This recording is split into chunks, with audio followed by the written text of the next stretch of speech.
कहते हैं ना, अगर तवज्जो किसी पत्थर को भी दे दी जाए तो वो भी निखर जाता है, उसमें भी एक चमक आने लगती है, खुद को वो कीमती समझने लगता है।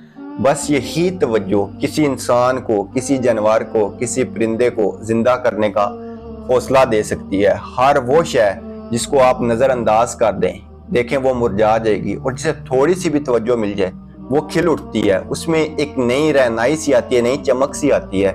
क्या कभी आपने सोचा आपके चंद लम्हे किसी को ऐसा सुकून दे सकते हैं जो शायद उसे बरसों से ना मिला हो? आपका हल्का सा मुस्कुरा देना किसी के दिन को रोशन कर सकता है। आपकी एक तसल्ली किसी को दोबारा जीने की एक नई उम्मीद दे सकती है।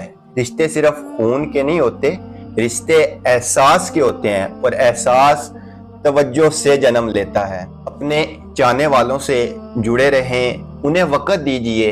एक फोन कॉल, एक हाल पूछ लेना कभी किसी के लिए बहुत कुछ होता है। जिंदगी एक दौड़ है, लेकिन रुक कर थोड़ा सा वक्त अपनों के लिए निकाल लेना खुद जिंदगी को खूबसूरत बना देना होता है। कभी किसी के दर्द को सुन लीजिए, कभी किसी की आंखों में देखकर बस कह दीजिए, मैं हूं ना, मैं आपकी मदद करूंगा, मैं आपके साथ हूं। वो एक जुमला किसी की टूटती सांसों को सहारा दे सकता है। याद रखें, तवज्जो देना सिर्फ वक्त देना नहीं होता, ये एक किस्म का दिल देना होता है, एहसास बांटना होता है, और यही वो चीज होती है जो जिंदगी को जिंदगी बनाती है।